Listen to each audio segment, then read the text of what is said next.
अस्सलाम वालेकुम दोस्तों।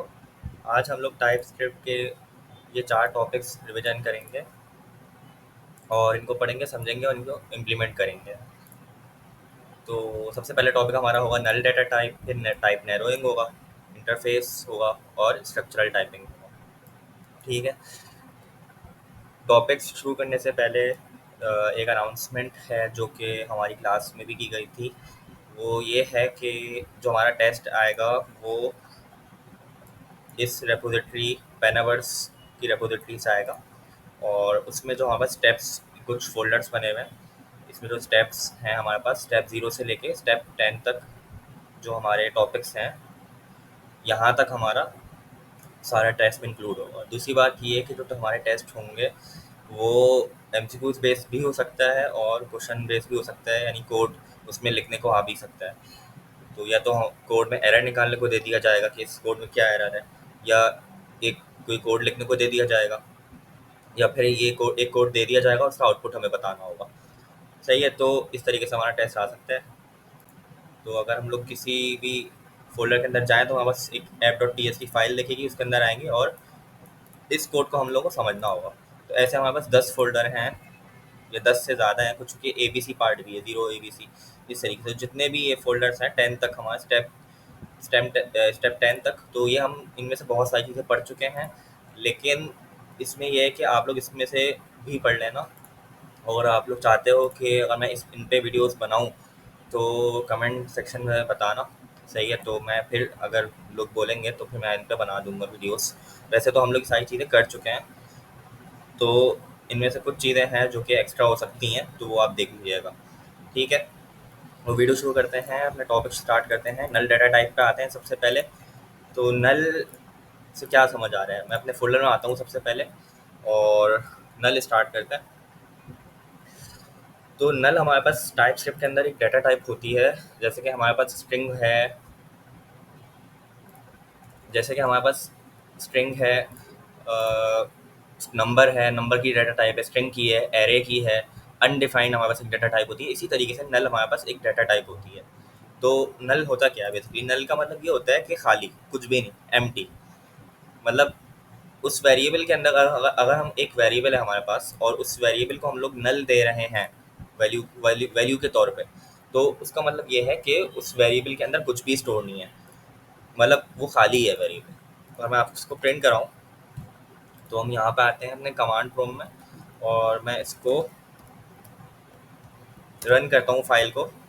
तो मेरे पास यहाँ पे कंसोल डॉट लॉग के अंदर नल आ गया। तो नल हमारे पास एक डाटा टाइप होती है और उसको हम एज अ वैल्यू भी यूज़ कर सकते हैं। यहाँ पे मैंने एज अ वैल्यू यूज़ किया। इसका मतलब ये है कि वेरिएबल एम्प्टी है और वेरिएबल के अंदर हम लोग कुछ, वेरिएबल खाली है, उसको हम कुछ असाइन भी नहीं कर सकते। अगर मैं इसको आगे असाइन करने की कोशिश करूँगा वैल्यू, तो वो मुझे एरर देगा। वो बोलेगा type 3 is not assignable to type value. सही है। तो ये हमारे पास एरर देगा, यहाँ पे हम लोग इसको असाइन नहीं कर सकते। अच्छा, ठीक है। तो जब हमें कोई वेरिएबल को इंटेंशनली, यानी कि जानबूझ के हमको उसको एम्प्टी रखना हो, तो हम लोग उसको क्या देते हैं? नल देते हैं। अब आप लोग बोलोगे फ़ायदा क्या इसका? तो इसका ये है कि अगर आगे कोड में हम लोग को बहुत सारे ऐसे प्रोजेक्ट्स होंगे जहाँ पे हमें शुरू में वेरिएबल की वैल्यू एम्प्टी रखनी होगी और बाद में जाके उसको सेट करना होगा, तो इसका तरीका होता है। अब आप लोग बोलोगे कि यहाँ पे आपने वैल्यू दी तो यहाँ पे तो एरर आ रहा था ना। तो बिल्कुल हाँ, एरर आ रहा है, लेकिन फिर इसका तरीका है आगे। अभी वो हम आगे देखते हैं कि कैसे हम इसको सेट कर सकते हैं। यहाँ पे ये क्या बोल रहा है कि टाइप 4 इज़ नॉट असाइनेबल, मतलब वो हमने उसको नल दे दिया, अब उसको हम असाइन नहीं कर पा रहे। उसका तरीका होता है, मैं इसको कमेंट करता हूँ और आगे चलते हैं। अच्छा, तो अब इधर आते हैं और डबल डबल कमेंट किया हुआ था। तो हमारे पास जो है ना, नल जो है ना हमारे पास, वो एज अ डाटा टाइप है। अब नल को डाटा टाइप के तौर पे यूज़ कर सकते हैं। फॉर एग्जांपल अगर मैं इस तरीके से बात करूँ कि मैंने यहाँ पे एक डाटा टाइप दे दी नल की, सही है, और मैंने उसको नल असाइन कर दिया। सिर्फ इस लाइन को देखें, एक मैंने एक वेरिएबल लिया ए के नाम से और उसको नल की डाटा टाइप दी और उसको मैंने नल असाइन कर दिया। वही चीज़ है। अब अगर मैं अभी कंसोल डॉट लॉग कराऊँ ए को, तो मेरे पास क्या आएगा? नल ही प्रिंट होगा। ठीक है, मेरे पास नल ही प्रिंट हो रहा है। अच्छा, मैंने कोई कोड कमेंट नहीं किया नीचे का। सही है, इसको मैं कमेंट कर देता हूँ।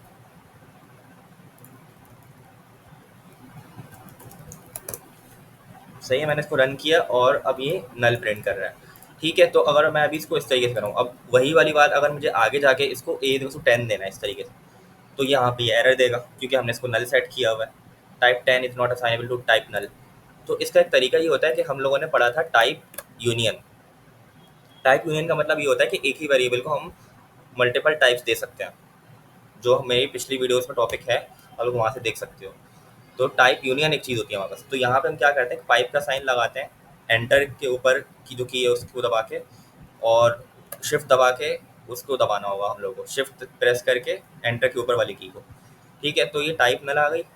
एक हमने टाइप नल दे दी, और अब जो हमें वैल्यू, मतलब जो हमें अब वो देनी है, जो भी हमें टाइप देनी है, अभी हमें 10 देना है, तो 10 के लिए हम नंबर लेंगे। तो हमने एक और टाइप ले ली, नंबर। तो अब ये अलाउ कर देगा मुझे कि 10 मैं इसको साइन कर सकता हूँ, यहाँ पे कोई एरर नहीं आ रहा। ठीक है, इसको मैं रिमूव करता हूँ यहाँ से, मुझे एरर देगा। तो इस तरीके से हम लोग एक ही वेरिएबल को मल्टीपल टाइप दे सकते हैं। अब शुरू में तो हमने इसको नल सेट किया था, सही है, और यहाँ पे जब हम कंसोल कराएंगे तो उसमें नल ही आ रहा था। ठीक है, लेकिन अब जब मैंने इसको मुझे इसको असाइन करना था ए इज इक्वल्स टू 10, तो मैंने क्या किया, इसको एक टाइप दे दी, टाइप नंबर की, नल के साथ एक और टाइप दी, और मैंने इसको नल से असाइन किया। फिर मैंने इसको ए इक्वल्स टू 10 जब दिया, तो वो असाइन हो गया, इसको वैल्यू मिल गई 10। अब मैं अगर इसको प्रिंट कराऊंगा, तो मेरे पास शुरू में पहले नल प्रिंट होगा, पिछला वाला कंसोल डॉट लॉग नल प्रिंट करेगा, और नीचे वाला कंसोल डॉट लॉग 10 प्रिंट करेगा। ठीक है, तो इस तरीके से हम लोग इसको असाइन कर सकते हैं। तो ये एक तरीका होता है कि अगर हमने नल असाइन किया है किसी वेरिएबल को, और फिर फ्यूचर में अगर हमें कोई वैल्यू देनी है, तो उसको हम ऐसे यूज़ कर सकते हैं। ठीक है, तो इतनी बात समझ आ गई। अब हम चलते हैं आगे।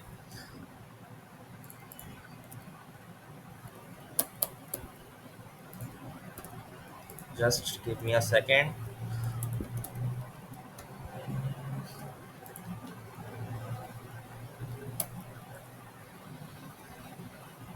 ठीक है, अब यहाँ पे क्या हो रहा है, ये ऐसी एग्जाम्पल एक क्लास में समझाई गई थी, मैं यहाँ पे समझा देता हूँ जल्दी से। यहाँ पे क्या हो रहा है, हमने वही काम किया, कुछ भी नहीं किया। एक वेरिएबल लिया ए, उसको नल डिफाइन किया सबसे पहले, और टाइप यूनियन से हमने 2 टाइप्स दे दी, और नीचे हमने उसको ए 10 दे दिया, मतलब ए को 10 डिफाइन कर दिया। ठीक है, आगे हमने एक और वेरिएबल लिया सम का, उसको नंबर की टाइप दी, और उसको 0 इनिशलाइज कर दिया। सही है, मतलब सम के अंदर अभी 0 स्टोर है। तो एक ये चीज़ हुआ। अब आगे हमने क्या करना है कि हमने जो है ना ए को नंबर के अंदर प्लस कराना है। तो ऐसे अगर हम लोग जो है ना इसको इस तरीके से करें कि मैं क्या करूं, ए प्लस ए प्लस सम। ठीक है, तो अभी तो एरर नहीं दे रहा, लेकिन अगर मैं इसको ये इस तरीके से करूं, तो अभी एरर दे रहा है। अभी मैंने इसको क्या किया कि ए को जो मैंने वैल्यू दी थी ए 10, उसको मैंने हटा दिया। सही है, और ए के अंदर भी क्या है, नल है, ए के अंदर नल स्टोर है, और सम के अंदर भी क्या है, 0। तो अगर मैं नल को किसी भी नंबर के साथ प्लस करूँगा ना, मैं यहाँ पे लगा देता हूँ इस वेरिएबल। अगर मैं नल नल को किसी भी नंबर के साथ, नंबर मतलब यहाँ पे सम दिया हुआ मैंने, सम के साथ प्लस करूँगा, तो वो एरर देगा। वो बोलेगा ए इज पॉसिबली नल। ए तो वापस नल है, तुम इसको प्लस नहीं करवा सकते, तुम इसको माइनस नहीं करवा सकते, तुम इसको कोई भी ऑपरेशन नहीं करवा सकते हो। ठीक है, तो वो ये बोलेगा। तो एक ये भी कॉन्सेप्ट है कि नल को हम किसी के साथ प्लस नहीं करवा सकते, किसी नंबर के साथ या किसी भी चीज़ के साथ उसको हम ऑपरेशन परफॉर्म नहीं करा सकते उसके साथ। ठीक है, तो इस तरीके से अब मैं जब इसको टाइप दे दूंगा, सॉरी टाइप नहीं, वैल्यू दे दूंगा नंबर की, तब वो फिर प्लस हो जाएगा ऑब्वियसली। फिर ए अब नल नहीं रहा, ए अब 10 हो गया, तो 10 प्लस 0 तो पॉसिबल है हमारे पास। ठीक है, तो ये बात एक थी जो कि कॉन्सेप्ट था कि हम नल को किसी भी उसके साथ प्लस नहीं कर सकते, ऑपरेशन कोई भी परफॉर्म नहीं करा सकते उस पर। ठीक है, अच्छा, आगे हम चलते हैं। यहाँ पे एक इफ़ कंडीशन का चेक करने का तरीका है कि अगर हमें एक तरीका दे दिया कि अगर हमारे पास एक वेरिएबल है, हमने उसको सबसे पहले नल असाइन किया, और फिर हमने उसको 10 असाइन कर दिया। अब हम लोगों को लेकिन उस एरर से बचना था, जो मैंने अभी आप लोगों को एरर दिखाया, उससे बचना है हमें। तो उससे कैसे बचा जा सकता है, तो उससे ऐसे बचा जा सकता है कि अगर फॉर एग्जांपल मैं यहाँ पे 10 की वैल्यू नहीं दूँ ए को, तो अभी ए के अंदर क्या है, नल है, मैंने इसको 10 हटा दिया, 10 नहीं दिया, तो अब मुझे एरर नहीं मिल रहा है यहाँ पे। यही स्टेटमेंट अगर मैं इस इफ क्योंकि मैं क्यों एरर नहीं मिल रहा, क्योंकि क्योंकि ये जो मैंने स्टेटमेंट लिखा है, ये जो मैंने कोड लिखा है, ये मैंने इफ के अंदर लिखा है। सही है। अगर मैं यही चीज़ मैं बाहर लिखूंगा ना इस तरीके से, तो मुझे ये एरर देगा, वही वाला एरर देगा कि ए तो नल है, तुम इसको प्लस कैसे करा रहे हो। तो ये चेक करने का तरीका है कि हम क्या चेक कर रहे हैं कि ए अगर नल नहीं है, ए अगर नल नहीं है, मैंने क्या लिखा है, A is not equal to null, यानी कि ए का जो वेरिएबल है अगर वो नल नहीं है तो क्या चीज़ चल जाए, ये वाली चीज़ चल जाए। तो हमने एक एरर चेक कर लिया कि अगर ए नल नहीं है तो फिर ये कोड चलाओ, अगर ए नल है तो फिर ये कोड नहीं चलाओ। सही है, ये वाला कोड फिर नहीं चलेगा। अब इस सूरत में हमारे पास ए नल है। क्यों नल है, कैसे नल है, क्योंकि मैंने इसको कमेंट कर दिया था, तो ए नल हुआ। ऑब्वियसली हमने ए को नल लिया हुआ है, इसके आगे कुछ भी हमने ए को छेड़ा नहीं है, ए को हमने कोई वैल्यू असाइन नहीं दी। तो जब ये कंपाइलर आएगा वो करेगा, वो रीड करेगा, वो बोलेगा अच्छा ए नल है, सही है, ठीक है, ये लाइन वो रन करेगा। फिर सम वाली लाइन रन करेगा। सही है। फिर जब वो इस लाइन पे आएगा तो वो बोलेगा, वो चेक करेगा कि अगर ए नल नहीं है तो फिर ये चीज़ चलाओ। लेकिन वो बोलेगा कि अरे ये तो ए नल है, मतलब ए के अंदर नल स्टोर है, तो फिर वो ये स्किप कर देगा और एल्स वाला कोड चलाएगा, जो कि एल्स वाला कोड मैंने यहाँ पे दिया नहीं है, तो ये चीज़ चलेगी नहीं। बस ये डायरेक्ट 35 पे आके रन कर लेगा, और सम क्या होगा, सम में 0 है तो 0 प्रिंट हो जाएगा। चेक कर लेते हैं इसको रन करके, तो हमारे पास 0 प्रिंट हो गया। ठीक है। तो ये हमारे पास एक एरर चेकिंग का तरीका है कि हम लोग क्या चेक कर लेते हैं, A is not equal to null, if A is not equal to null, अगर अगर ए नल के बराबर नहीं है तो ये वाली चीज़ चलाओ। ठीक है। और ऑब्वियसली अगर हम इसको बाहर यहाँ पे लिखते इस तरीके से, तो फिर ये यहाँ पे एरर देता, फिर हमारा कंपाइल नहीं होता, प्रोग्राम एरर फेंक देता। तो ये चीज़ होती है हमारे पास एरर चेक करने के लिए। अभी मैं इसको वापस से ए को 10 असाइन कर देता हूँ, और अब ये जब देखेगा तो अब देखेगा कि ए क्या नल है, नहीं ए नल नहीं है, ए के अंदर अब वैल्यू असाइन हो गई। तो अब जब ए के अंदर वैल्यू असाइन हो गई तो फिर ये वाला स्टेटमेंट चल जाएगा, क्योंकि ये कंडीशन ट्रू हो गई, A is not equal to null. हाँ, ए इक्वल नहीं है नल के, तो फिर ये कंडीशन ट्रू हो गई, फिर वो ये चीज़ चलाएगा। और फिर जब सम में 10 प्लस ए होगा तो 10 प्लस 10 कितना हो जाएगा, 20 हो जाएगा। सही है, तो हमारे पास 20 प्रिंट हो जाएगा। ठीक है। तो ये हमारे पास नल का कॉन्सेप्ट था, और आगे चलते हैं। आगे एक और चीज़ इसमें सर ने कराई थी, वो मैं जल्दी से बता देता हूँ। If you want to set a variable intentionally empty, use कब करते हैं नल को, जब वेरिएबल को हमें एम्प्टी यूज़ करना हो, मतलब एम्प्टी इसको डिक्लेयर करना हो। ठीक है। तो हम लोग क्या यूज़ करते हैं, नल। मैं क्या करूँगा, इसको अनकमेंट करूँगा पूरे कोड को, इसको मैं क्लियर करता हूँ और नीचे आते हैं। अब हमारे पास क्या है, एक फंक्शन है। सही है। और फंक्शन से घबराने की बिल्कुल ज़रूरत नहीं है, फंक्शन हम लोग पढ़ के आ चुके हैं। तो फंक्शन को भी स्किप करते हैं और इधर आते हैं। मैंने क्या किया, एक वेरिएबल लिया लेट ANS आंसर का, उसमें मैंने एक फंक्शन कॉल करा है और फंक्शन के अंदर 2 पैरामीटर्स दे दिए। ठीक है। फंक्शन के अंदर मैंने 2 पैरामीटर्स दे दिए, 10, 3। अभी ये डिवाइड का फंक्शन कॉल हो रहा है, तो डिवाइड का फंक्शन कॉल हो रहा है तो हमें पता चलेगा कि ये कहाँ पे कॉल हो रहा है, इसकी बॉडी कहीं ना कहीं होगी, तो हम इसकी बॉडी पे चलते हैं। इसकी बॉडी पे आए तो बॉडी यहाँ से स्टार्ट हो रही है, इसकी 940 से 47 पे एंड हो रही है। ऐसा ही हमने 2 पैरामीटर लिए हैं, वही जो हमने नीचे से पास किए थे 10 और 3। अभी इफ एल्स को हटा देता हूँ, तो हमारे 2 पैरामीटर्स है 10 और 3, और डिवाइड का फंक्शन है वो कॉल हुआ हुआ है। ठीक है। तो अब जब ये 2 पैरामीटर्स पास होंगे इसमें, तो अंदर हम कुछ काम करवाने हैं। क्या काम करवाने हैं, हम क्या कर रहे हैं कि ए को बी से डिवाइड कर रहे हैं, ए को बी से डिवाइड कर रहे हैं, ए को बी से डिवाइड करके और आंसर के अंदर स्टोर करा रहे हैं, आंसर के वेरिएबल के अंदर स्टोर करा रहे हैं। और जो भी हमारा आंसर के अंदर वैल्यू स्टोर है उसको हम रिटर्न कर रहे हैं, उसको हम लोग फंक्शन से बाहर फेंक रहे हैं। मतलब कहाँ फेंक रहे हैं, जहाँ वो फंक्शन कॉल हुआ है। तो जो भी आंसर के अंदर वैल्यू होगी वो कहाँ चले जाएगी, जहाँ फंक्शन कॉल हुआ है। कहाँ हुआ था फंक्शन कॉल, इधर लाइन 49 में। तो जो भी यहाँ से आंसर निकल के जाएगा वो लाइन 46 से ड्रॉप होगा और लाइन 49 में आके गिरेगा और आंसर के अंदर स्टोर हो जाएगा। सही है, आंसर के वेरिएबल के अंदर स्टोर हो जाएगा। तो यहाँ से हम रिटर्न करा रहे हैं। अभी बात रही ये क्या हो रहा है, तो हम लोग, अगर आप लोग को पता हो कि जो डिवाइड के अंदर क्या होता है, एक रूल होता है कि अगर हम किसी भी चीज़ को 0 से डिवाइड करते हैं ना तो वो इन्फिनिटी आ जाता है। सही है। अब यहाँ पे तो हमने A 10 दिया हुआ है, और यहाँ पे मैं अगर 0 दे दूँ इसको, तो ये 10 डिवाइड बाई 0 हो जाएगा, यहाँ पे 10 डिवाइड बाई 0 होगा, 10 जाएगा ए के अंदर, 0 जाएगा बी के अंदर, सही है, और 10 ए के अंदर, 0 बी के अंदर, 10 डिवाइड बाई 0 होगा और आंसर के अंदर इनफाइनाइट आ जाएगा। तो हम ये नहीं चाहते कि इनफाइनाइट है, हम चाहते हैं कि जब जो है ना 10 डिवाइड बाई 0, जब यहाँ पे यूज़र 0 दे, बी के अंदर जब 0 आए, बी की वैल्यू जब 0 हो, तो वो क्या कर दे, वो रिटर्न कर दे नल।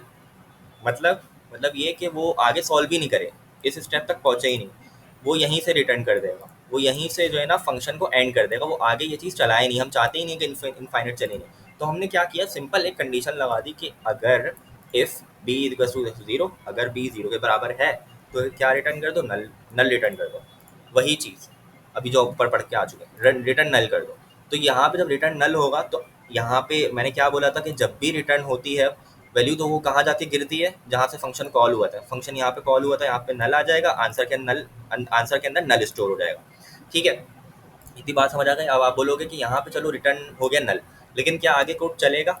नहीं, अगर हम यहाँ से रिटर्न करते हैं वैल्यू तो आगे कोड नहीं चलता। एक रूल होता है फंक्शन का कि जब भी पहला रिटर्न चलता है ना, उसके बाद फंक्शन स्टॉप हो जाता है। यहाँ पे फंक्शन स्टॉप हो जाएगा, सही है, तो यहाँ पे फंक्शन स्टॉप हो जाएगा और आगे नहीं चलेगा, बस ये वाला कोड चलेगा, रिटर्न होगा नल, ये चीज़ नहीं चलेगी, फिर यहाँ पे आ जाएंगे और यहाँ से कोड रन करना स्टार्ट होगा वापस।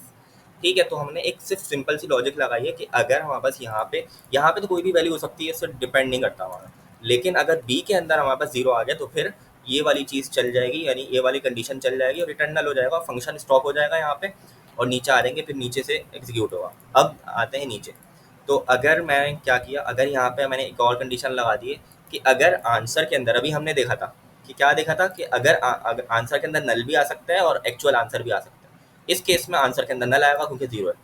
तो अगर आंसर के अंदर नल हो तो प्रिंट कर दो एरर, और अगर आंसर के अंदर नल नहीं हो, एल्स का मतलब क्या है, अगर ये कंडीशन ट्रू नहीं है तो फिर आंसर को प्रिंट कर दो।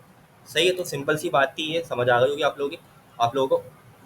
तो सिर्फ इसमें हमने नल से खेला है और कुछ भी नहीं किया, नल के थ्रू हमने एरर अवॉइड किया है।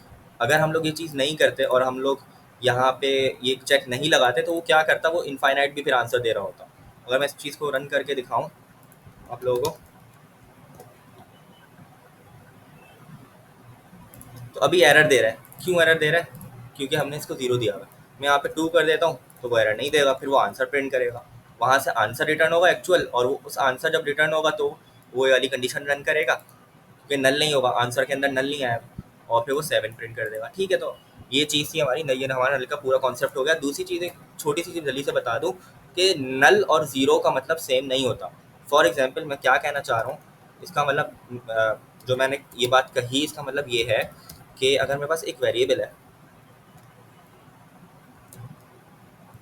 सी के नाम से और दूसरा वेरिएबल है मेरे पास डी के नाम से, और उसके अंदर मैं यहाँ पे 0 स्टोर कर रहा हूँ, तो नल और 0 का मतलब सेम नहीं होता।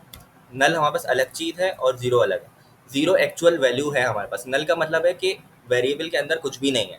लेकिन अगर मैं डी को 0, एक वेरिएबल को 0 दे रहा हूँ, तो इसका मतलब ये है कि उस वेरिएबल के अंदर एक्चुअल वैल्यू है, भले वो 0 है लेकिन कोई ना कोई वैल्यू है।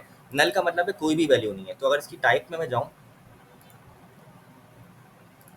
यहाँ पे अगर मैं यहाँ पे आऊँ तो यहाँ पे ये देखो नंबर दे रहा है।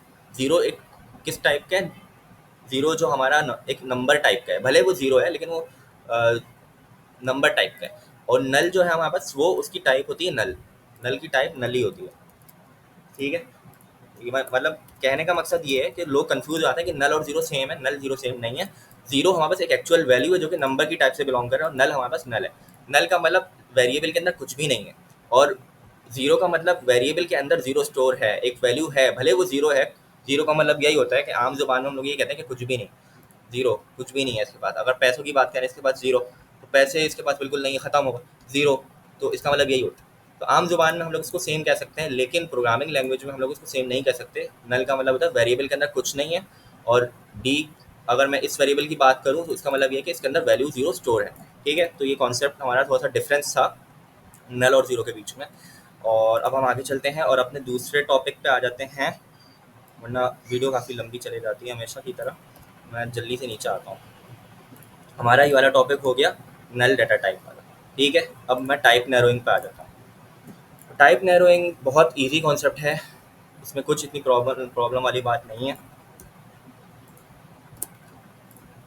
क्या हो रहा है इसमें, पहले तो हम पढ़ लेते हैं, it doesn't change the original data type. ये ओरिजिनल डाटा टाइप को चेंज नहीं करो तो ये बाद में, ये बात मैं आपको बाद में बता दूँ।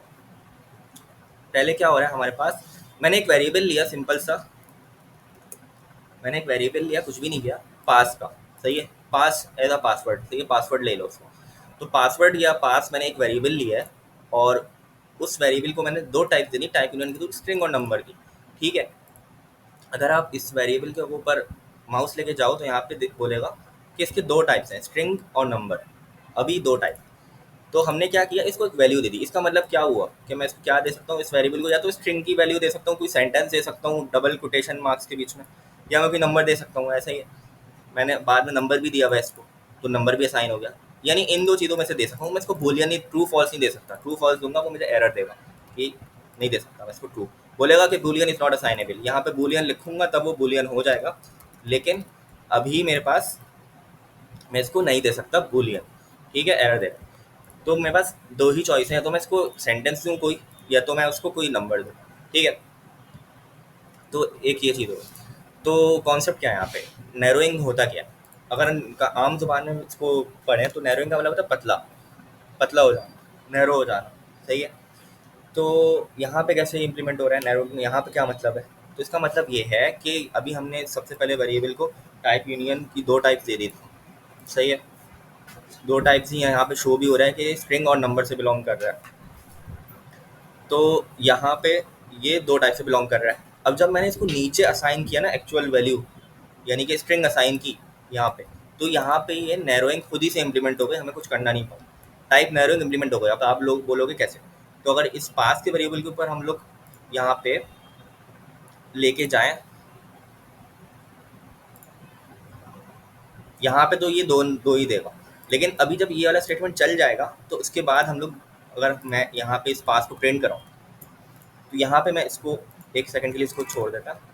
यहाँ पे अगर मैं इस वेरिएबल के ऊपर माउस लेके जाऊँ तो क्या टाइप दिख रही है हमें, स्ट्रिंग दिख रही है। यानी कि टाइप स्क्रिप्ट ने खुद ही इसे डिसाइड कर लिया कि ये इसकी जो टाइप है, डाटा टाइप है, वो स्ट्रिंग है। कैसे, क्योंकि हमने इसको स्ट्रिंग दे दी है, सेंटेंस दे दिया है। तो टाइप स्क्रिप्ट ने खुद ही से नैरो कर लिया कि यूज़र ने, प्रोग्रामर ने इसको एक टाइप दे दी, या टाइप नहीं मतलब एक सेंटेंस दे दिया। तो वो क्या दिया, वो उसने कोई सेंटेंस दिया, वो नंबर तो नहीं दिया, तो उसने सेंटेंस दिया। तो वो खुद ही से उसने डिसाइड कर लिया कि हाँ अब इसकी टाइप स्ट्रिंग हो गई, अब नंबर नहीं रही। तो उसने खुद ही से नैरो कर दिया उसको डाटा टाइप को, यानी कि पहले हमारे पास दो टाइप्स थी, दो डाटा टाइप असाइन हुई थी, अब हमारे पास एक ही डाटा टाइप असाइन हो गई, वो है स्ट्रिंग की। तो ये होती है टाइप नैरोइंग, जो कि टाइप स्क्रिप्ट इस सूरत में हम खुद से इम्प्लीमेंट कर रही है, मतलब खुद से उसने उसको ऑटोमेटिकली इम्प्लीमेंट कर दिया है नैरोइंग को, ठीक है। अब अगर मैं नीचे आऊँ और नीचे मैं आके देखूँ इधर, मैं इसको वापस से असाइन करता हूँ 3 to 1 या 1 to 3 या कोई भी नंबर। तो अब अगर मैं इसकी टाइप पे जाऊँ, तो यहाँ पे अगर मैं यहाँ इस पे होवर करूँ, माउस को लेके आऊँ, तो वो मुझे नंबर दे रहा है, ठीक है, वो मुझे नंबर दे रहा है। क्यों, क्योंकि हमने इसको ओरिजिनली, तो हमने इसको ये दिया हुआ था ना, तो उसको नंबर तो दे सकते हैं, दे सकते हैं ना, क्योंकि नंबर हमने इसको जब पहली बार वेरिएबल डिक्लेयर किया तो हमने उसको नंबर दिया हुआ था टाइप में, तो यहाँ पे हम नंबर दे सकते हैं उसको। बूलियन नहीं दे सकते, नंबर दे सकते हैं, ट्रू फॉल्स नहीं दे सकते, लेकिन नंबर दे सकते हैं। तो जब ये चीज़ इम्प्लीमेंट हुई, तो टाइप स्क्रिप्ट स्मार्ट लैंग्वेज है, उसने खुद ही से इसको टाइप क्या दे दी, नंबर कर दिया। उसने नैरो करके इसको टाइप नंबर कर दिया, स्ट्रिंग से उसने चेंज करके नंबर कर दिया। तो ये होती है टाइप नैरोइंग। दूसरी बात ये कि एक चीज़ होती है टाइप ऑफ। अगर हम लोग को किसी भी वेरिएबल की टाइप देखनी है ना, तो हम उस वेरिएबल से पहले टाइप ऑफ लगा देते हैं, या तो इस तरीके से लिख देते हैं इसको, या फिर टाइप ऑफ और ब्रैकेट के अंदर वेरिएबल, इस तरह से भी कर सकते हैं। तो मैं इसको प्रिंट करा के दिखाता हूँ आपको, और मैं यहाँ पे भी यही चीज़ कर देता हूँ।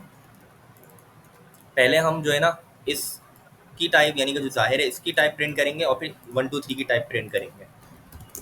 चेक करते हैं क्या आंसर आता है। इसकी टाइप हमारे पास स्ट्रिंग आनी चाहिए, इसकी नंबर। तो स्ट्रिंग पहले हमारे पास स्ट्रिंग आ रही है, फिर नंबर आ रही है।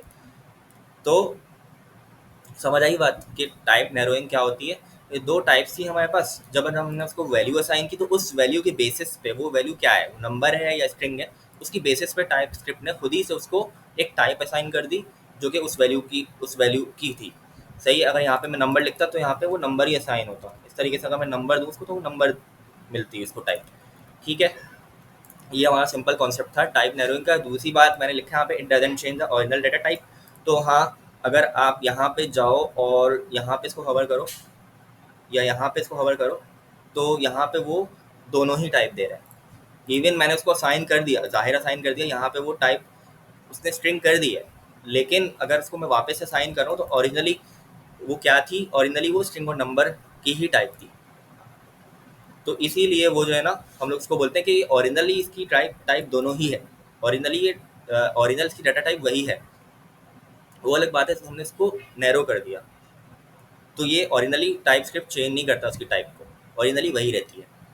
क्योंकि अगर ओरिजिनली टाइप चेंज हो जाती ना तो फिर क्या होता, फिर ये होता कि जब मैंने इसको यहाँ पे टाइप दे दी स्ट्रिंग, यहाँ पे मैंने इसको टाइप स्ट्रिंग दे दी, मतलब यहाँ पे मैंने इसको नैरो कर दिया, तो दूसरी मरतबा ये फिर एरर देता। फिर वो यहाँ पे बोलता कि यहाँ पे एरर आना चाहिए था।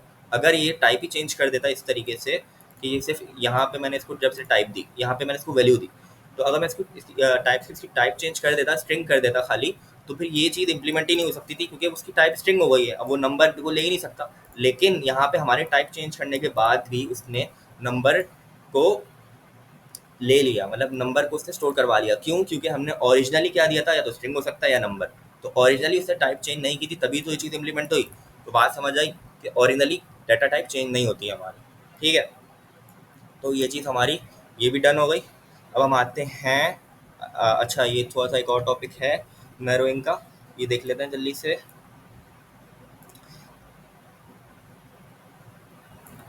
असल में ये जो टॉपिक है ये हमने वहाँ से करवाया था, इस टाइप स्क्रिप्ट के जो हमारे पास रेपो बनी हुई है, यहाँ से ये टॉपिक किया गया था।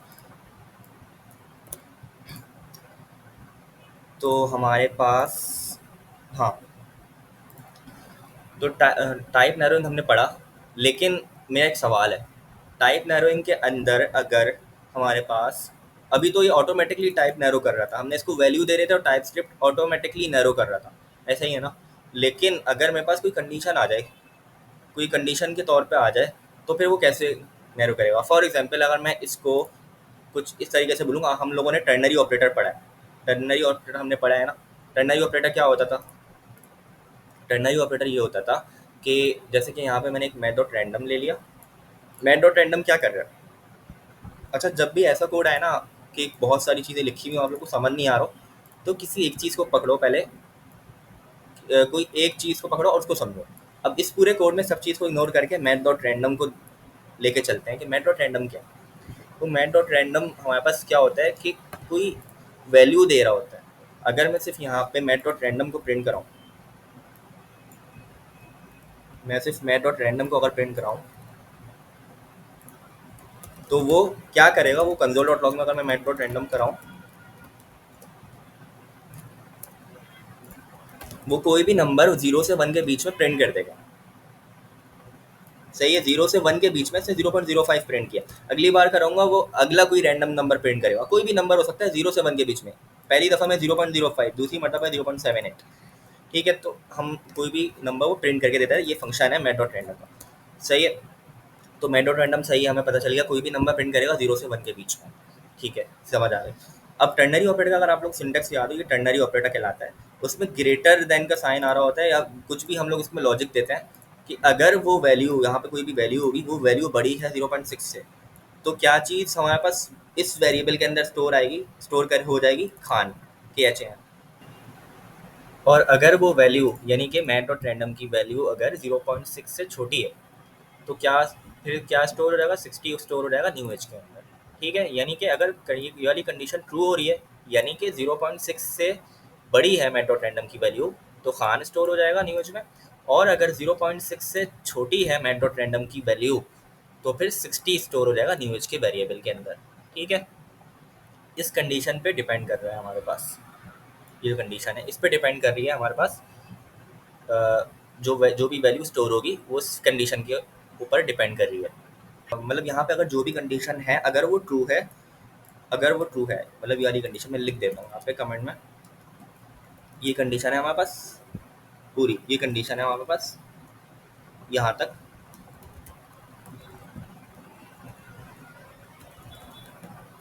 इस तरीके से ये कंडीशन है हमारे पास।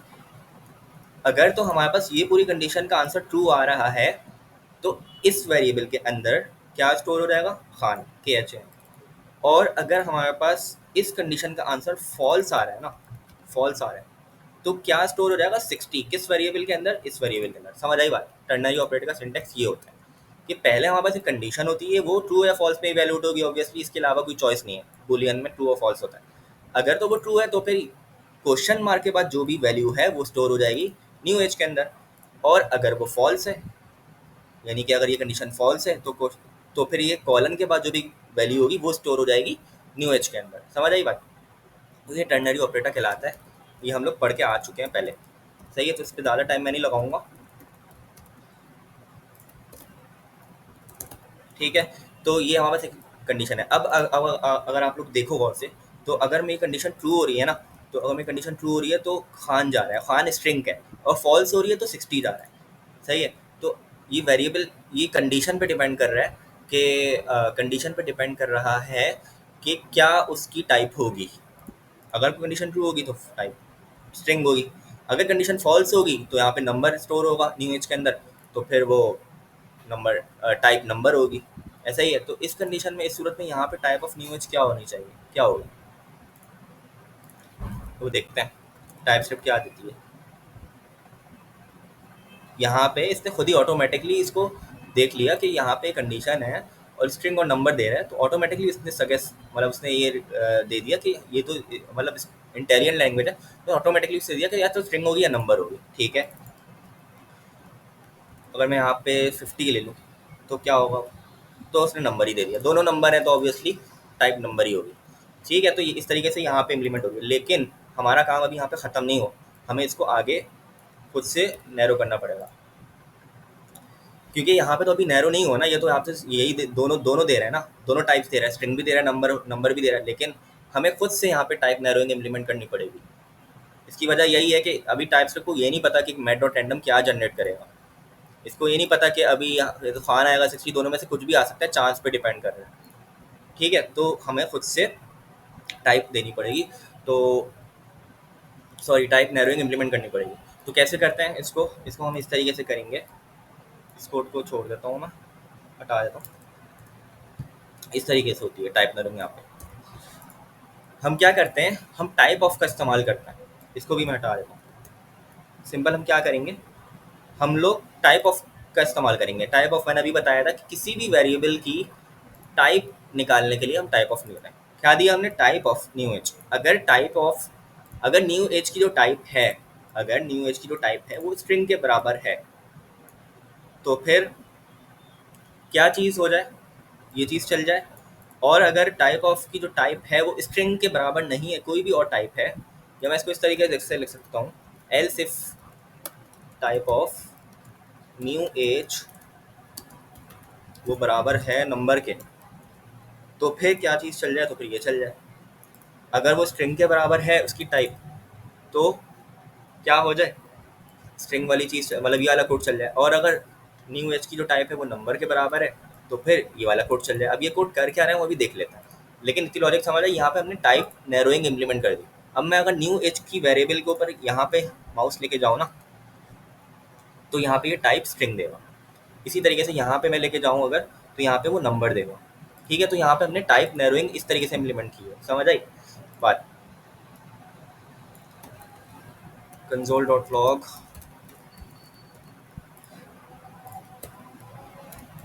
तो ये क्या कर रहा है, अब ऑब्वियसली अगर यहाँ पे न्यू एज के अंदर स्ट्रिंग है, मतलब न्यू एज के अंदर खान है, तो फिर उसको हम अपर केस कर सकते हैं। मैंने पिछली वीडियो में बताया था कि उसमें जो मेथड्स होंगे वो स्ट्रिंग के मेथड्स होंगे। अगर मैं यहाँ पे न्यू एज पे जाऊँ और डॉट ऑपरेटर लगाऊँ, तो यहाँ पे सारे स्ट्रिंग के मेथड्स आ रहे हैं, कैरेक्टर, कॉनकैट, इंक्लूड्स, ब्ला ब्ला ब्ला, जो भी मेथड्स हैं वो सारे स्ट्रिंग के हैं।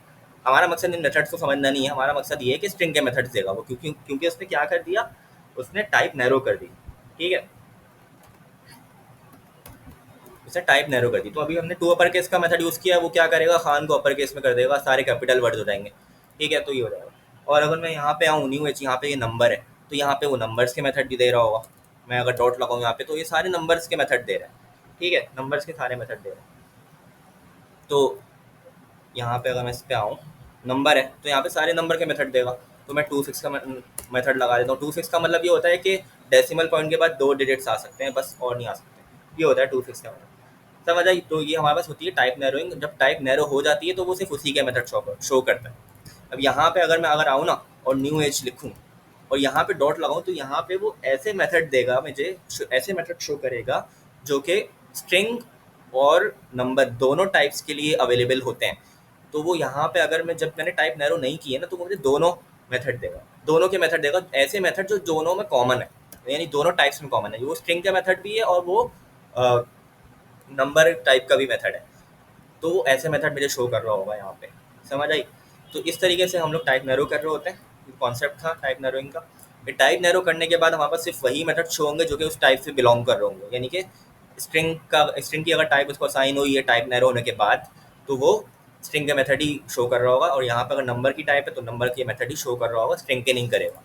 सही है? तो टाइप नैरो करने का तरीका ये होता है कि टाइप ऑफ के वर्ड लगा के इफ एल्स में हम लोग उसको इम्प्लीमेंट कर देते हैं कि अगर इसकी टाइप ये है, स्ट्रिंग है, तो इस तरीके से उसको जो भी काम करवाना है वो कर दो। तो इस तरीके से हम टाइप नैरोइंग यहाँ पे इम्प्लीमेंट कर रहे होते हैं जब हमारे कंडीशन पे डिपेंड कर रही होती है हमारी दो टाइप्स या दो से ज़्यादा, तीन टाइप, जितने भी। तो ये टाइप नैरोइंग का हमारा जो टॉपिक था वो हो गया। अब आगे चलते हैं और हम आते हैं अपने इंटरफेस के टॉपिक पे। अच्छा, तो अब हम लोग आते हैं अपने फाइनल टॉपिक पे, जो कि हमारा है इंटरफेस। नल डेटा टाइप और टाइप नैरोइंग हमने पढ़ लिए। अब हम आते हैं अपने इंटरफेस के टॉपिक पे। तो इंटरफेस क्या होता है? इंटरफेस मैंने अपनी लास्ट वीडियो के अंदर भी कवर करवाए थे होमवर्क के तौर पे, और आप लोग चाहो तो वहाँ से भी देख सकते हो, लेकिन अभी यहाँ पे इस वीडियो में मैं इंटरफेस वापस से करवा देता हूँ। इंटरफेस से पहले हमें पता है कि ऑब्जेक्ट क्या होता है। अगर मैं ऑब्जेक्ट की बात करूँ, एक कोई भी ऑब्जेक्ट लूँ मैं, तो वो क्या होता है? एक ऑब्जेक्ट की अगर मैं बात करूँ, तो एक ऑब्जेक्ट जो होता है हमारे पास, वो हम इस तरीके से डिफाइन कर सकते हैं कुछ ऐसा ही है कि अगर मैं बोलूँ कि मेरे पास एक पर्सन का ऑब्जेक्ट है, उसमें मैं कोई भी नाम ले लेता हूँ, ABC या सलमान ले लेता हूँ, ठीक है, उसकी एज ले लेता हूँ। तो एक ऑब्जेक्ट की अगर मैं बात करूँ तो ऑब्जेक्ट क्या है? एक ऑब्जेक्ट के अंदर हमारे पास कुछ प्रॉपर्टीज़ होती हैं, जैसे कि यहाँ पे इस ऑब्जेक्ट का नाम जो है वो पर्सन है, और ऑब्जेक्ट का नाम पर्सन है, और ऑब्जेक्ट की जो प्रॉपर्टीज़ है वो कौन कौन सी है? नेम इसकी प्रॉपर्टी है और एज इसकी प्रॉपर्टी है। और ये जो सलमान है, ये वैल्यू है, इस प्रॉपर्टी की एक्चुअल वैल्यू है, और एज की क्या वैल्यू है? 20। तो तीन चीज़ें हैं, ऑब्जेक्ट का नाम, ऑब्जेक्ट की प्रॉपर्टी और ऑब्जेक्ट की प्रॉपर्टी की वैल्यू। ठीक है? तो ये हमारे पास एक ऑब्जेक्ट होता है बेसिक। इसको हम लोग कैसे प्रिंट करा देते हैं? अगर मैं कहूँ कि मुझे नेम चाहिए, तो सिर्फ ऑब्जेक्ट का नाम लिख के और डॉट ऑपरेटर लगा के और उस प्रॉपर्टी का नाम जो हमें चाहिए, इस तरीके से हम इसको प्रिंट करा सकते हैं। सिंपल है, कोई ऐसी बात नहीं है इसमें। ठीक है, ये हम पढ़ते आ रहे हैं बचपन से। मेरे पास सलमान आ गया। इसी तरीके से एज करूँगा तो मेरे पास एज आ जाएगी। सही है? तो ये हमारे पास हो गया ऑब्जेक्ट। हमने ऑब्जेक्ट पढ़ लिया। अब अगर मैं एक चीज़ कहूँ कि मेरे पास एक ऑब्जेक्ट है और मैं चाहता हूँ कि उसमें मैं कोई प्रॉपर्टी ऐड करवा दूँ। जैसे मैं एक बात चाहता हूँ कि एक जेंडर का मैंने ऐड करवा दिया। सही है? इस तरीके से तो अभी ये एरर नहीं दे, मतलब इसमें कोई भी कुछ भी ऐड करा सकता है, कोई भी प्रॉपर्टी ऐड करवा सकते हैं, ऐसा ही है। लेकिन अगर मैं कहूँ कि मुझे इसको जो है ना एक वो करना है कि रिस्ट्रिक्ट करना है कि एक प्रॉपर स्ट्रक्चर हो और उसी पे मेरा ऑब्जेक्ट बेस करे, मैं कुछ ऐड नहीं करवा सकता हूँ उसमें, मतलब कोई प्रॉपर्टी ऐड नहीं करवा सकता हूँ उसमें। तो उसके लिए हम क्या करते हैं, इंटरफेस यहाँ पे काम आता है। इंटरफेस क्या होता है? इंटरफेस जो होता है ना हमारा, वो एक ऑब्जेक्ट का एक स्ट्रक्चर डिफाइन करने के लिए यूज होता है कि ऑब्जेक्ट किस स्ट्रक्चर पे बनेगा। अगर मैं एक ऑब्जेक्ट बना रहा हूँ तो वो उस स्ट्रक्चर पे बनेगा, वरना वो उसमें उसमें जो जो प्रॉपर्टीज़ है वो उसी की होंगी। मतलब क्या हुआ? इसका मतलब ये हुआ कि मेरे पास जैसे कि एक ऑब्जेक्ट है पर्सन, और मेरे पास एक इंटरफेस है पर्सन के नाम से। इसका पी कैपिटल है, इसका पी स्मॉल है। सही है? अब अगर मैं इसको यूज़ करना चाहूँ, फ़र्ज़ करें मैंने अभी एक इंटरफेस बना दिया इस तरीके से, मैं इस इंटरफेस को यूज़ करूँगा, तो मैं क्या करूँगा, कॉलन लगा के उस इंटरफेस का नाम लिख दूँगा। तो मुझे अभी इस एरर को छोड़ देता, या इस एरर की अगर बात करें तो ये एरर क्यों आ रहा है? तो ये एरर इसलिए आ रहा है कि जो एज की प्रॉपर्टी है ना, ये मेरे पास इस इंटरफेस के अंदर डिफाइन नहीं है। मैंने क्या कहा अभी, मैं इन दोनों को मिटाऊं यहाँ से।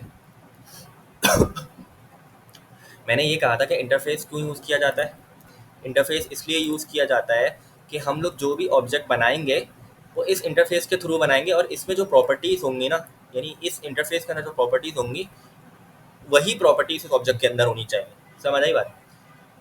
यानी कि हम एक स्ट्रक्चर डिफाइन कर रहे हैं ऑब्जेक्ट का कि वो इस स्ट्रक्चर पे बनेगा। इंटरफेस ये होता है। इंटरफेस को बनाने का तरीका क्या है? इंटरफेस का वर्ड आएगा, उसका नाम आएगा इंटरफेस का, मैंने कैपिटल पी से पर्सन ले लिया। उसकी बॉडी आएगी, बॉडी में क्या होगा? अच्छा, यहाँ पे कुछ कॉलन या इज इक्वल टू नहीं, कुछ भी नहीं आएगा। यहाँ पे सिर्फ हम डायरेक्ट बॉडी दे देंगे कर्ली ब्रैकेट्स के अंदर, और उसके अंदर हम लोग जो प्रॉपर्टीज़ हम लोग को चाहिए हैं, जो प्रॉपर्टीज़ हम लोग को चाहिए वो प्रॉपर्टीज़ हम लोग यहाँ पे डिफाइन करेंगे, और उस प्रॉपर्टी की डाटा टाइप हम डिफाइन कर देंगे कि वो प्रॉपर्टी किस डाटा टाइप से बिलोंग कर रही होगी। वो स्ट्रिंग से होगी। नेम की प्रॉपर्टी है तो नेम हमें पता है कि स्ट्रिंग ही होता है, नंबर नहीं होता है। सही है, तो हम लोग यहाँ पे उसकी डाटा टाइप डिफाइन कर देंगे। इसी तरीके से मुझे अगर एक और टाइप चाहिए एज, तो एज मेरे पास मैंने नंबर डिफाइन कर दिया। सही है, यहाँ पे एज ले लूँगा। सही है, तो हमारे पास एक इंटरफेस है, उसके अंदर मैंने कुछ प्रॉपर्टीज डिफाइन कर दी और उनकी डाटा टाइप्स डिफाइन कर दी। अब ये जो प्रॉपर्टीज और डाटा टाइप्स हैं, यही प्रॉपर्टीज और यही डाटा टाइप की जो प्रॉपर्टीज हैं, यही हमारे उसी ऑब्जेक्ट के अंदर बिलोंग करनी चाहिए। वरना अगर हमने इस इंटरफेस को इम्प्लीमेंट किया, यहाँ पे लिखा, इसका नाम लिखा कॉलन लगा के, और हमने यहाँ पे कोई भी एक प्रॉपर्टी मिसिंग कर दी ना, तो वो एरर देगा। वो बोलेगा property age is missing. Property age है ना जो हमारे पास, वो मिसिंग है। क्योंकि वही स्ट्रक्चर फॉलो करना है, जो प्रॉपर्टीज हमारे इंटरफेस के अंदर होंगी वही सारी प्रॉपर्टीज हमारी पर्सन के अंदर होनी चाहिए, ना ज़्यादा ना कम। अगर मैं यहाँ पे एक एक्स्ट्रा प्रॉपर्टी डिफाइन कर दूँ, फर्स्ट करें मैं यहाँ पे कर देता हूँ जेंडर, जेंडर की प्रॉपर्टी, और मैं यहाँ पे मेल ले लूँ, तो वो एरर देगा। वो बोलेगा कि gender does not exist in type person, मतलब इंटरफेस के अंदर जेंडर एग्जिस्ट नहीं कर रहा। सही है, तो ये एरर देगा। तो यहाँ पे भी हमें डिफाइन करना पड़ेगा जेंडर, और जेंडर की टाइप क्या होगी? मेल, सॉरी मेल नहीं, स्ट्रिंग। दिमाग भी पता नहीं कहाँ चल रहा है। खैर, तो जेंडर की टाइप क्या होगी? मतलब जेंडर के अंदर जो भी चीज़ होगी वो किस टाइप की होगी? स्ट्रिंग।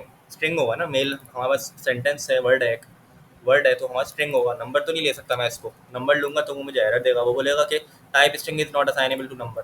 ठीक है, तो ये चीज़ हो गई। दूसरी बात ये कि स्पेलिंग्स इस जेंडर की और इस जेंडर की, इस एज की और इस एज की सेम रहनी चाहिए। अगर मैं स्पेलिंग गलत करूँगा तो उसको मिलेगा ही नहीं। वो बोलेगा कि एज ही डज नॉट एग्जिस्ट। तो एज और स्पेलिंग इनका सेम रहना चाहिए। तो समझ आई कि हमारे पास स्पेलिंग सेम रहनी चाहिए, प्रॉपर्टीज़ की तादाद सेम होनी चाहिए, और दूसरा कि प्रॉपर्टीज़ की वैल्यूज़ जो है ना वो उसी डाटा टाइप से बिलोंग करनी चाहिए। नेम में मैं कोई नंबर नहीं दे सकता, वरना वो एरर देगा कि number is not assignable to string. तो उनकी वैल्यूज़ भी उसी डाटा टाइप से बिलोंग करनी चाहिए। एज अगर नंबर है, अगर एज नंबर है तो नीचे भी नंबर ही होना चाहिए। इसको मैं स्ट्रिंग करूँगा, ये मुझे एरर देगा। सही है। अच्छा, आप लोग बोलोगे कि ये 6 तो अभी भी नंबर ही है, लेकिन हाँ नंबर है, लेकिन इसको हमने अगर डबल कोटेशंस में दे दिया ना, तो डबल कोटेशंस का मतलब होता है वो स्ट्रिंग, स्ट्रिंग में आ गया। तो टाइप स्क्रिप्ट को ये नहीं पता कि उसके अंदर क्या है। टाइप स्क्रिप्ट ने ये देखना है खाली कि इसमें डबल कोटेशंस मिल गया तो ये स्ट्रिंग है, बस। अंदर जो भी नंबर भी हो, भले ये ऐसे भी हो कुछ नंबर है, तो आप लोग बोलोगे तो नंबर है, हाँ वो तो हमें दिख रहा है ना। लेकिन टाइप स्क्रिप्ट क्या दिख रहा है? टाइप स्क्रिप्ट ये दिख रहा है, लैंग्वेज हमारी क्या दिख रही है कि ये जो है ना, ये क्या है, ये डबल कोटेशन से, तो ये स्ट्रिंग है। वो इसको एज अ स्ट्रिंग लेगा, एज अ नंबर नहीं लेगा। यहाँ पे एरर देगा, फिर मैं इसको स्ट्रिंग करना पड़ेगा इस तरीके से। लेकिन ऑब्वियसली एज हमारे पास कभी स्ट्रिंग हो नहीं सकती, यहाँ पे ई वगैरह कुछ ऐसे नहीं आएगा ना। तो मैं इसको ऐसे नंबर स्ट्रिंग लेके फिर इसको डबल कोटेशन में क्यों दूँ? मैं इसको डायरेक्ट ही नंबर यहाँ से दे दूँ, और यहाँ पे मैं इसको नंबर ही डिफाइन कर दूँ इस तरीके से। ठीक है, तो इस तरीके से हम लोग ये इंटरफेस हम लोग इस तरीके से बनाते हैं। और उसको यूज़ कैसे करते हैं?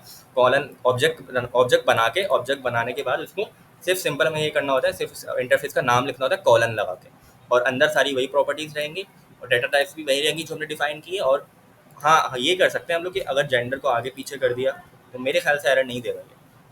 नहीं, फिर भी एरर दे रहा है, यानी कि सीक्वेंस भी सेम रहनी चाहिए। अच्छा नहीं, सॉरी, मैंने एक एरर किया था, मैंने यहाँ पे कॉमा नहीं लगाया था। तो सीक्वेंस हमारी आगे पीछे हो सकती है ऑब्जेक्ट्स की। अगर मैं इसको लेके नीचे चले जाऊँ, यहाँ पे लेके आ जाऊँ उसको, तो ये ऐसे एरर नहीं देगा। मतलब सीक्वेंस हमारी अलग अलग हो सकती है, लेकिन प्रॉपर्टीज़ का नाम, स्पेलिंग और उसकी जो एक्चुअल हमारी वैल्यू है वो उसी टाइप से बिलोंग करनी चाहिए। ठीक है, तो इस तरीके से हम लोग कर सकते हैं इंटरफेस को यूज़। अब आप लोग कहोगे ये मिलता जुलता लग रहा है। हाँ, ये बिल्कुल मिलता जुलता लग रहा है। टाइप एलियस हमने पढ़ा था, टाइप हम लोग ऐसे ही डिफाइन करते हैं। अगर मैं टाइप एलियस की बात करूँ तो वो भी कुछ इसी तरीके से होता है। टाइप एलियस की अगर मैं बात करूँ ना, टाइप एलियस तो उसमें भी इसी तरीके से होता था। पर्सन 2 कर देता हूँ। तो ये हमने टाइप डिफाइन कर दी, इसमें भी है। तो हम टाइप भी यूज़ कर सकते हैं यहाँ पे, लेकिन टाइप यूज़ करने के लिए यहाँ पे मैं पर्सन 2 कर दूँगा, सिर्फ नेम चेंज कर दिया मैंने। तो टाइप भी यूज़ कर सकते हैं। तो डिफरेंस कुछ होते हैं इसमें, हम एक्सटेंड नहीं कर सकते, वो चीज़ें बात की हैं। तो फिलहाल हम लोग इसके डिफरेंस में नहीं जाते हैं। टाइप जो होती है बेसिकली ना, जो टाइप हमारे पास चीज़ होती है वो हमारे पास कॉम्प्लेक्स टाइप्स को के लिए यूज़ होती है, रीनेम करने के लिए। टाइप रीनेमिंग के लिए होती है बेसिकली यूज़। बस इतना याद कर लें कि टाइप जो हमारे पास होता है, टाइप एलियस, वो रीनेमिंग, कॉम्प्लेक्स टाइप्स को रीनेम करने के लिए होता है। और इंटरफेस हमारा ऑब्जेक्ट के स्ट्रक्चर को डिफाइन करने के लिए होता है, ऑब्जेक्ट स्ट्रक्चर। तो एक तरीके से मैं ये कहूँगा, मैं बोलना नहीं चाहिए, इसका रट्टा लगा लें कि इंटरफेस हमारे पास ऑब्जेक्ट का स्ट्रक्चर डिफाइन करने के लिए होता है, और ये हमारे पास कॉम्प्लेक्स टाइप की रीनेमिंग के लिए होता है। बाकी इसमें और भी डिफरेंस कुछ होते हैं, लेकिन उनकी गहराई में अभी हम लोग नहीं जाएंगे। अभी हमारे पास इतना ही है कोर्स में, तो अभी इतना ही रखते हैं। इसको मैं कमेंट कर देता हूँ और आगे चलते हैं। ठीक है, तो ये हमारे पास हो गया इंटरफेस। अब हम आते हैं अपने किस पे, आखिरी टॉपिक पे, जो कि है स्ट्रक्चरल टाइपिंग। ठीक है, हम स्ट्रक्चरल टाइपिंग पे आ जाते हैं, और ये भी इजी टॉपिक है, इंटरफेस से रिलेटेड है। देख लेते हैं इसको।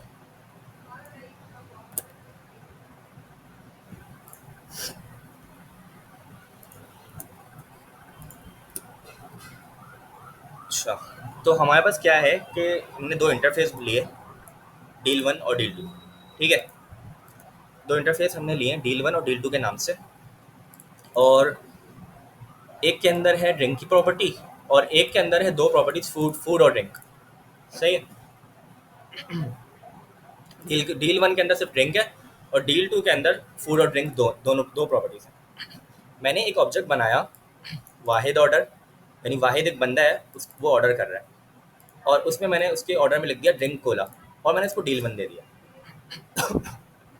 इंटरफेस मैंने उसको क्या दे दी, डील 1। और मैंने एक और ऑब्जेक्ट बनाया अलग, तहा ऑर्डर के नाम से। दूसरा बंदा है कोई, वो ऑर्डर कर रहा है, और वो डील 2, मैंने उसको इंटरफेस दे दी, और मैंने उसको क्या दे दिया, दो प्रॉपर्टीज दे दी, फूड और ड्रिंक। अब यहाँ पे बात वादे रहे कि अगर मैं यहाँ से फूड हटाऊंगा तो वो बोलेगा कि डील 2 में अगर जितनी भी प्रॉपर्टीज है उनमें से कोई भी मिसिंग होगा। तो डील 2 मैंने दिया ना तहा ऑर्डर को, तहा ऑर्डर के ऑब्जेक्ट को मैंने डील 2 दिया, और डील 2 के अंदर कितने प्रॉपर्टीज है, दो प्रॉपर्टीज है, फूड और ड्रिंक। सही है। तो यहाँ पे मैं ड्रिंक तो मैंने दे दी, वो बोला फूड मिसिंग, फूड मिसिंग का वो बोल रहा होगा, ऐसा ही है, वो फूड मिसिंग का बोल रहा है। तो मैंने यहाँ पे दो प्रॉपर्टीज दी हैं। इसी तरीके से अगर मैं यहाँ पे कोई एक्स्ट्रा प्रॉपर्टी देता हूँ तो फिर वो बोलेगा कि ये प्रॉपर्टी तो एग्जिस्ट ही नहीं करती है ना। यहाँ पे मैंने इसको डील 1 दिया, और डील 1 के अंदर कितनी प्रॉपर्टीज है, ड्रिंक, एक ही प्रॉपर्टी है। ड्रिंक मैंने दे दिया, लेकिन साथ में मैंने फूड भी दे दिया, वो बोलेगा ये तो प्रॉपर्टी एग्जिस्ट नहीं करती। ये तो हमने पुराना कॉन्सेप्ट अपना रिविजन कर लिया। ठीक है, तो ये दो ऑब्जेक्ट दिए, एक को डील 1 दे दिया, एक को डील 2 दे दिया। अब यहाँ पे होता क्या है स्ट्रक्चरल टाइपिंग के अंदर, कि अगर मैं अभी इसको छोड़ देता, अगर मैं अपना एक ऑब्जेक्ट बनाऊँ, सही है, वाहिद टेबल के नाम से, और उसको मैंने डील 1 का स्ट्रक्चर दे दिया। सही है, अभी तक हमारा हमारा वही चल रहा है जो हम लोग मतलब पढ़ते आए हैं, कि वाहिद टेबल जो है, एक ऑब्जेक्ट बनाया, उसको मैंने एक टाइप दे दी। सही है, उसको मैंने एक टाइप दे दी, टाइप नहीं सॉरी, इंटरफेस दे दी। इंटरफेस डील 1 के नाम से, ड्रिंक स्ट्रिंग, यानी कि इंटरफेस हमने डील 1 का बनाया था जो, वो हमने यहाँ पे असाइन कर दिया। ठीक है, लेकिन अब आगे मैंने क्या किया, आगे मैंने इज इक्वल्स टू लेके तहा ऑर्डर दे दिया। तो ये क्या हुआ, तहा ऑर्डर मेरे पास एक अलग ऑब्जेक्ट है। सही है, तहा ऑर्डर मैंने एक और अलग ऑब्जेक्ट बनाया। तहा ऑर्डर मैंने कहाँ बनाया था, लाइन नंबर 139 पे यहाँ बनाया। और इस ऑब्जेक्ट के अंदर दो प्रॉपर्टीज़ हैं, ड्रिंक और फूड। सही है, बात समझ आ गई। और ये जो ऑब्जेक्ट है वो डील 2 के इंटरफेस से रिलेटेड है, उसको हमने डील 2 का इंटरफेस दिया था। ठीक है, ये भी बात समझ आ गई। तो हो क्या रहा है कि ये जो ऑब्जेक्ट हमने लिया है, ये ऑब्जेक्ट हमने पहले बनाया था, इस ऑब्जेक्ट को हमने एक नया ऑब्जेक्ट बनाया वाहिद टेबल के नाम से, और उसको हमने असाइन कर दिया। यानी कि ये जो प्रॉपर्टीज़ तहा ऑर्डर की थी, वो सारी प्रॉपर्टीज़, वो सारी वैल्यूज़ वाहिद टेबल के अंदर आ जाएंगी। ठीक है, आप लोग बोलोगे कि वाहिद टेबल, अच्छा, वाहिद ऑर्डर अलग है, वाहिद टेबल अलग है, अभी इसकी बात नहीं हो रही है, अभी इसको हटा दें। अभी सिर्फ इतने कोड की बात हो रही है। एक मैंने तहा ऑर्डर का ऑब्जेक्ट लिया, उसको डील टू का इंटरफेस दिया, सही है, और उसको उस ऑब्जेक्ट को मैंने ना किसके अंदर डाल दिया, वाहिद टेबल एक नया ऑब्जेक्ट बनाया है। ये वाहिद ऑर्डर अलग है और वाहिद टेबल अलग है, ठीक है। तो एक मैंने नया ऑब्जेक्ट बना के उसमें डाल दिया। अब आप लोग बोलोगे डील वन, अगर मैं डील वन का बोलूँ तो डील वन के अंदर तो मेरे पास कौन कौन सी प्रॉपर्टीज थी? डील वन के अंदर मेरे पास प्रॉपर्टीज थी सिर्फ ड्रिंक की, आप लोग ये बोलोगे, है ना। डील वन के अंदर मेरे पास डील वन के अंदर मेरे पास सिर्फ एक ही प्रॉपर्टी है ड्रिंक की, स्ट्रिंग की। लेकिन तहा ऑर्डर के अंदर मेरे पास कितनी प्रॉपर्टीज है? दो प्रॉपर्टीज है, ड्रिंक और फूड। तो ये कैसे हो रहा है? तो ये टाइप स्क्रिप्ट का रूल है कि अगर हमारे पास जो अगर हम लोग एक ऑब्जेक्ट को दूसरा ऑब्जेक्ट असाइन कर रहे हैं और वो ऑब्जेक्ट पुराना पुराना क्रिएट हुआ है, यानी पुराना किससे मतलब ये कि तहा ऑर्डर का जो ऑब्जेक्ट है वो मैंने पहले से क्रिएट किया हुआ है ना, तो उस ऑब्जेक्ट के अंदर अगर मल्टीपल प्रॉपर्टीज भी है ना, एक्स्ट्रा प्रॉपर्टीज भी है ना कोई, तो उसको हम लोग असाइन कर सकते हैं। मतलब मतलब ये कि मैंने एक ऑब्जेक्ट लिया था तहा ऑर्डर, उसके अंदर एक एक्स्ट्रा प्रॉपर्टी थी। कौन सी एक्स्ट्रा प्रॉपर्टी है? फूड की एक्स्ट्रा प्रॉपर्टी है। और डील वन के अंदर मेरे पास सिर्फ एक ही प्रॉपर्टी थी। और वाहिद टेबल को हमने डील वन दिया है और उसके अंदर सिर्फ एक ही प्रॉपर्टी है, ड्रिंक की। ऐसा ही है। लेकिन तहा ऑर्डर के अंदर मेरे पास दो प्रॉपर्टीज हैं, ड्रिंक और फूड, उसके पास दोनों है, बर्गर भी है और अच्छा ड्रिंक को मैं कोला कर स्ट्रिंग गलत हो गया था थोड़ा सा। तो मेरे पास ड्रिंक है, फूड और ड्रिंक दोनों है तहा ऑर्डर के पास। लेकिन वाहिद टेबल पे मैंने डील वन असाइन किया हुआ है। तो सर ने इसकी एग्जाम्पल ऐसे दी थी कि अगर वाहिद वाहिद के पास कोई एक्स्ट्रा चीज़ भी आ गई तो वो खुशी होगा ना, उसने ऑर्डर किया था ड्रिंक का, उसने ऑर्डर किया था ड्रिंक का, लेकिन उसके पास अगर फूड भी आ गया तो फिर वो खुशी होगा, एक्स्ट्रा चीज़ आ गई, वेटर ले आया। तो इस तरीके से एग्जाम्पल थी। तो कहने का मकसद ये है कि अगर मेरे पास एक ऑब्जेक्ट है जो कि पुराना बना हुआ है, यहाँ पे हमारे पास तहा ऑर्डर पुराना ऑब्जेक्ट बना हुआ है, और उस ऑब्जेक्ट को अगर हम लोग एक नए ऑब्जेक्ट में असाइन कर रहे हैं और वहाँ पे हमारे पास अगर प्रॉपर्टी कम भी है, मतलब लेफ्ट साइड पे जो ऑब्जेक्ट है उसकी प्रॉपर्टी एक कम भी है, और राइट साइड वाला जो पुराना ऑब्जेक्ट बना है उसमें एक्स्ट्रा प्रॉपर्टीज भी तो असाइन कर सकते हैं, ये प्रॉपर मतलब ये एरर नहीं देगा। सही है, मैं यहाँ पे लिख देता हूँ नो एरर। बात समझ आई कि हम अगर लेफ्ट साइड पे इसका सिंपल शॉर्ट ट्रिक मैंने लास्ट वीडियो में भी बताई थी कि लेफ्ट साइड पे जो भी ऑब्जेक्ट है ना, लेफ्ट साइड पे इज इक्वल टू के लेफ्ट साइड पे उसमें जितनी भी प्रॉपर्टीज हैं वो सारी की सारी प्रॉपर्टीज राइट साइड वाले ऑब्जेक्ट के अंदर होनी चाहिए। राइट साइड वाला ऑब्जेक्ट यानी कि ये वाला ऑब्जेक्ट। तो फूड और ड्रिंक थी और लेफ्ट साइड में वहाँ सिर्फ ड्रिंक था, तो लेफ्ट साइड वाले की सारी प्रॉपर्टीज यानी ड्रिंक एक ही प्रॉपर्टी है, वो किसके अंदर होनी चाहिए? तहा ऑर्डर के अंदर। समझ आई? अगर मैं यहाँ से इस तरीके से करूँगा, ये वाली हटाऊँगा प्रॉपर्टी,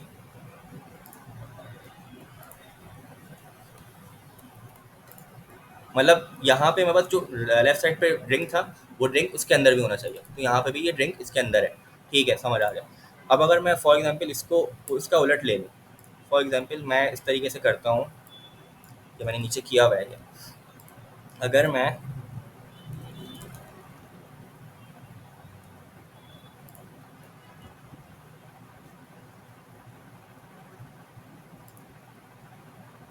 इस तरीके से लूँ इसको, मेरे पास क्या है, इसको तो मैं कमेंट करता हूँ। हमने क्या पढ़ा था अभी कि राइट साइड वाला जो ऑब्जेक्ट है उसके अंदर जितनी भी प्रॉपर्टीज हो हमें उससे फर्क नहीं पड़ता। लेफ्ट साइड वाले ऑब्जेक्ट की जो प्रॉपर्टीज है वो राइट साइड वाले के अंदर होनी चाहिए। यानी वाहिद यानी डील वन के अंदर जो प्रॉपर्टी है वो हमें बस तहा ऑर्डर के अंदर होनी चाहिए, और डील वन के अंदर ड्रिंक है वो ड्रिंक हमारे पास एग्जिस्ट कर रहा है। ठीक है। लेकिन अगर मैं एक और ऑब्जेक्ट बनाता हूँ तहा टेबल के नाम से और उसको मैं देता हूँ डील टू। अब ध्यान रहे हम लोग डील टू दे रहे हैं, डील वन नहीं दे रहे। डील टू क्या थी? डील टू मैं इसको वापस ऊपर रखता हूँ जाके, डील टू हमारे पास ये थी। सही है। अगर मैं यहाँ पे डील टू इस तरीके से यहाँ पे रखूँ,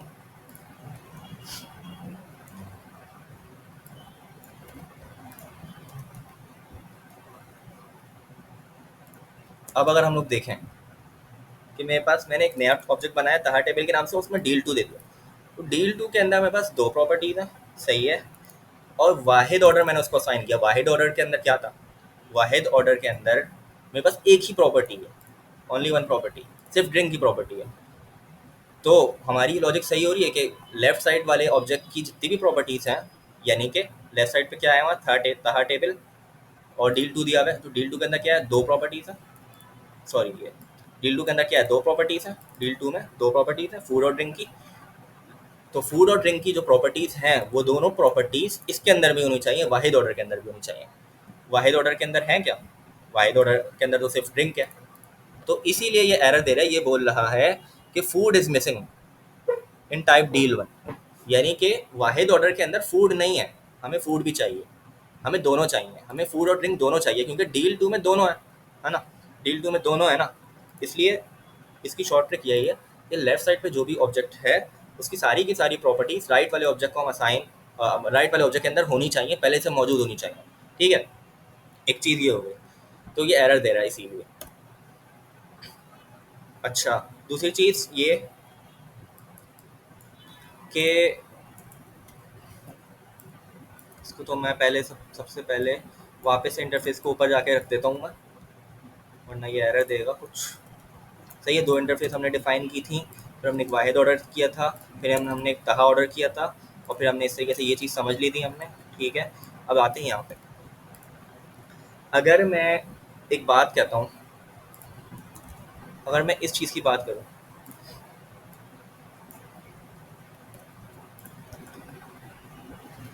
मैंने क्या किया था यहाँ पे कोई एरर नहीं दे रहा था, वाहिद टेबल दिया था, डील वन दिया था, तहा ऑर्डर दे दिया था, मतलब इसको तहा ऑर्डर असाइन कर दिया था। वाहिद टेबल को डील वन दिया, डील वन के अंदर हमारे पास एक ही प्रॉपर्टी थी, और तहा ऑर्डर के अंदर हमारे पास दो प्रॉपर्टीज थी। तो लेफ्ट साइड वाली सारी प्रॉपर्टीज राइट साइड वाले के अंदर मौजूद थी, ऐसे ही है, ऐसे ही मौजूद, ऐसे ही था। अगर मैं इसको एक मिनट के लिए हटाऊँ, यहाँ से मैं ये कॉपी करता हूँ और मैं एक नया वेरिएबल लेता हूँ उसको फ्रेश के नाम से, और मैंने इसको डील वन दे दिया, इज इक्वल टू लगाया। अब यहाँ से, अब यहाँ अभी तक मेरा सब कुछ सेम है यहाँ से। अब तहा ऑर्डर में जो दे रहा हूँ, तहा ऑर्डर की जगह अगर मैं इसको, तहा ऑर्डर हमारा क्या था, एक नया, एक पुराना ऑब्जेक्ट था, है ना। अगर मैं तहा ऑर्डर जो मैंने एक ऑब्जेक्ट बनाया था पहले वन लाइन नंबर 138 पे तहा ऑर्डर के नाम से, वही मैंने यूज़ किया यहाँ पे, ऐसे ही है वन लाइन 43 143 पे मैंने ये यूज़ किया। अगर मैं इस ऑब्जेक्ट के नाम के बजाय इस ऑब्जेक्ट को कॉपी करूँ यहाँ से आता और यहाँ पे पेस्ट करूँ तो बात बराबर हो जाएगी। तहा ऑर्डर के अंदर क्या है, यही यही ऑब्जेक्ट है ना तहा ऑर्डर, यहाँ पे अगर मैं पेस्ट करूँ तो बात बराबर हो जाएगी। तो करके देखते हैं क्या, क्योंकि इस सूरत में तो एरर नहीं दे रहा था, इस सूरत में क्या आया, एरर देगा। इस सूरत में ये एरर दे रहा है, इस यहाँ पे इस कंडीशन में, इस सिचुएशन में ये एरर दे रहा है। क्या बोल रहा है, food is missing, food does not exist in deal one. तो ये क्या बात हुई, अभी आप बोल लो कि, आप लोग बोलोगे कि आपने बताया कि अभी यहाँ पे तो तहा ऑर्डर मैंने यही वाला ऑब्जेक्ट यूज़ किया, कोई एरर नहीं आ रहा। तो ये जो है ना थोड़ा सा कॉन्सेप्ट है। अब देखो, अगर आप लोग इस चीज़ पे गौर करो, इस चीज़ पे गौर करो, तो ये चीज़ इसी तरीके से नहीं है कि मैंने एक इंटरफेस को दिया हुआ है इसको डील वन के नाम से, और मैं एक नया ऑब्जेक्ट बना रहा हूँ, यहाँ पे मैं नया ऑब्जेक्ट बना रहा हूँ, और नया ऑब्जेक्ट जो मैं बना रहा हूँ उसमें मैंने कुछ प्रॉपर्टीज दी नहीं, ऑब्वियसली प्रॉपर्टीज तो होंगी, और उस प्रॉपर्टी में मैंने एक एक्स्ट्रा प्रॉपर्टी दी थी डील वन के अंदर। अगर मैं आऊँ डील वन को दिखाऊंगा आप लोगों को, तो डील वन में सिर्फ स्ट्रिंग है, ड्रिंक है। तो इसीलिए वो एरर दे रहा है कि अब हमारे पास यहाँ पे नया ऑब्जेक्ट यूज हो रहा है, एक नया ऑब्जेक्ट बना रहे हैं हम लोग। यहाँ पे हम लोग एक पुराना ऑब्जेक्ट बना रहे थे, पुराना ऑब्जेक्ट बना नहीं रहे थे, सॉरी, पुराना ऑब्जेक्ट यूज कर रहे थे। मतलब हम लोग एक पुराना ऑब्जेक्ट यूज करके उसको, उसकी प्रॉपर्टीज को, उसकी वैल्यूज को नए ऑब्जेक्ट के अंदर डाल लेते। लेकिन अभी हम लोग एक नया ऑब्जेक्ट बना रहे हैं और उसमें नई वैल्यूज दे रहे हैं, नया ही मतलब टोटली नया ऑब्जेक्ट बन रहा है। तो जब नया ऑब्जेक्ट हम लोग बना रहे होते हैं ना, तो उसको डील वन की प्रॉपर्टीज ही चाहिए होती हैं, वो एक्स्ट्रा नहीं लेगा, एक्स्ट्रा नहीं दे सकते हम उसको, यानी डील वन के अंदर जो प्रॉपर्टीज है वही होंगी। या तो अगर आपको करना है तो फिर फूड जाके वहाँ पे लिख दो, फूड वहाँ पे जाके लिख दो डील वन के अंदर, तो फिर ये एरर ख़त्म हो जाएगा। इस तरीके से फूड ले दो उसको स्ट्रिंग, ठीक है, तो फिर वो एरर ख़त्म हो जाएगा। यहाँ पे एरर ख़त्म हो गया। तो बात समझ आई। अभी हम लोग यहाँ पे नया ऑब्जेक्ट जब यूज़ कर रहे थे और नए ऑब्जेक्ट में यूज़ करते हुए हमारे पास एरर आ रहा था। क्यों एरर आ रहा था, क्योंकि डील वन में हमारे पास फूड नहीं था। डील वन हमने दिया हुआ था नया ऑब्जेक्ट बनाते हुए, उसको इंटरफेस जो दी हुई थी उसमें फूड नहीं था, फूड की प्रॉपर्टी नहीं थी, एग्जिस्ट नहीं कर रही थी। सही है, तो यही रीज़न है कि यहाँ पे एरर दे रहा था। दूसरी चीज़ ये कि अगर हम लोग को यूज़ करना है तो फिर आप या तो इंटरफेस में जाके फूड की प्रॉपर्टी लिख दो, उसको स्ट्रिंग दे दो टाइप, ये कर सकते हो। और तीसरी चीज़ ये कि तहा ऑर्डर जो अभी हमने पुरानी वाली चीज़ देखी, यहाँ पे एरर इसलिए नहीं आ रहा था क्योंकि ये टाइप स्क्रिप्ट का रूल है कि स्टेल ऑब्जेक्ट वाली चीज़ जो मैंने यहाँ से कट की थी, मैंने कट, हाँ ये रहा। तो स्टेल ऑब्जेक्ट केस में क्या होता है, ये हमारे पास स्टेल ऑब्जेक्ट केस है। क्या चीज़ है स्टेल ऑब्जेक्ट केस है? स्टेल क्या होता है? स्टेल का मतलब होता है पुराना। स्टेल ऑब्जेक्ट केस में क्या होता है कि अगर कोई पुराना ऑब्जेक्ट हम लोग किसी नए ऑब्जेक्ट को असाइन कर रहे हैं और भले उसमें हमने इंटरफेस में डील वन दिया हुआ है और डील वन के अंदर हमारे पास एक ही प्रॉपर्टी है, तब भी वो एरर नहीं देगा। वो क्या करेगा, सिंपली एक प्रॉपर्टी ऐड कर देगा वाइट टेबल के अंदर, उसकी वैल्यू ऐड हो जाएगी। समझ आई बात? इसको मैं वो करता हूँ कमेंट। स्टेल ऑब्जेक्ट केस में क्या लिखा है मैंने, if we pass old object with extra properties. एक मेरे पास ओल्ड ऑब्जेक्ट है तहा ऑर्डर, और उसके अंदर मेरे पास कुछ एक्स्ट्रा प्रॉपर्टीज भी हैं, मेरे पास फूड की एक्स्ट्रा प्रॉपर्टी है, it will not give error. पास मैंने गलत लिख दिया, इसमें असाइन असाइन कर रहे हैं ना, पासिंग तो फिर कुछ और है। हम एक पुराने ऑब्जेक्ट को नए ऑब्जेक्ट को दे रहे हैं, और वो नया जो ऑब्जेक्ट है उसकी भले डील वन मैंने टाइप दी हुई है, वो एरर मुझे नहीं दे रहा, मुझे वो एरर नहीं दे रहा। क्यों? क्योंकि ये टाइपस्क्रिप्ट का रूल है कि अगर स्टेल ऑब्जेक्ट है, अगर कोई, उसको हमने एक प्रॉपर्टी भी दे दी ना, और इंटरफेस भी दी थी डील वन जिसके अंदर वो प्रॉपर्टी एग्जिस्ट नहीं कर रही है फूड की, तो फिर भी हम लोगों के पास एरर नहीं आएगा, ये रूल है। और जब नया ऑब्जेक्ट डिफाइन करेंगे फिर हम लोग एक्स्ट्रा प्रॉपर्टी नहीं दे सकते, फिर उसको हमें उसी स्ट्रक्चर पे हमें बनाना पड़ेगा जो स्ट्रक्चर हमने इंटरफेस के अंदर दिया है। ठीक है, तो ये बात समझ आ गई। ये था हमारा कॉन्सेप्ट स्ट्रक्चरल टाइपिंग का। यही स्ट्रक्चरल टाइपिंग होती है कि टाइप स्क्रिप्ट ना स्ट्रक्चर देख रही होती है, कौन से ऑब्जेक्ट्स हमारे पास किस ऑब्जेक्ट को हम लोग असाइन कर सकते हैं, किसको नहीं कर सकते। लेफ्ट साइड वाला जो ऑब्जेक्ट होगा उसकी जो प्रॉपर्टीज होंगी वो सारी की सारी प्रॉपर्टीज राइट साइड वाले ऑब्जेक्ट के अंदर एग्जिस्ट करनी चाहिए। सही है। अगर मैं इस तरीके से करूँ तो यहाँ पे हमारे पास क्या हो रहा था कि डील टू के अंदर दोनों प्रॉपर्टीज थी, और ये डील वन से बिलोंग कर रहा था वाहिद ऑर्डर। तो डील वन के अंदर हमारे पास क्या एग्जिस्ट नहीं कर रहा था, डील वन के अंदर प्रॉपर्टी फूड नहीं एग्जिस्ट कर रही थी। Deal one food is missing in deal one. तो इसीलिए हमारे पास यहाँ पे दो प्रॉपर्टीज़ थी और यहाँ पे एक प्रॉपर्टी थी। अब वो दोनों प्रॉपर्टीज़ यहाँ पे एग्जिस्ट करनी चाहिए थी, लेकिन एक नहीं कर रही थी यहाँ पे एग्जिस्ट, इसलिए एरर दे रहा था। ठीक है, तो ये था हमारा कॉन्सेप्ट थोड़ा सा इंटरफेस और स्ट्रक्चरल टाइपिंग का। एक और चीज़ मैं यहाँ पे लेके चल लेता हूँ, थोड़ा सा जल्दी से बता देता हूँ कि यहाँ पे मैंने पिछली वीडियो में बताई थी, ये टाइप स्क्रिप्ट की रेपो है हमारी, जहाँ पे ये स्ट्रक्चरल टाइपिंग का टॉपिक है, स्टेप 5C। इसके अंदर हमारे पास दो इंटरफेस हैं, बॉल और स्फीयर। दोनों के अंदर सेम सेम हमारे पास प्रॉपर्टीज़ हैं। अब ऑब्वियसली जब सेम प्रॉपर्टी हमारे पास होंगी तो फिर तो उसको हम लोग ऐसे कर सकते हैं ना कि ऑब्जेक्ट मैंने बनाया एक बॉल का, उसको मैंने इंटरफेस दे दी बॉल की, और एक ऑब्जेक्ट मैंने बनाया स्फेयर का और उसको मैंने इंटरफेस दी थी स्फेयर की। सही है, कैपिटल एस और कैपिटल बी एस इंटरफेस में। तो उसको हम लोग तो ऐसे असाइन कर सकते हैं ना, स्फेयर बराबर है बॉल के, बॉल स्फेयर के। यानी लेफ्ट साइड मैंने क्या बोला था, लेफ्ट साइड की सारी प्रॉपर्टीज राइट के अंदर होनी चाहिए। लेफ्ट साइड की प्रॉपर्टी एक ही है, राइट पे भी एक ही है, तो बराबर ही होगा। इसी तरीके से दूसरा जो केस है उसमें भी यही होगा। जाहिर सी बात है, एक एक प्रॉपर्टी है, लेफ्ट साइड की सारी प्रॉपर्टीज राइट साइड में भी होनी चाहिए। तो बॉल की सारी प्रॉपर्टीज स्फेयर के अंदर होनी चाहिए, स्फेयर के अंदर हैं।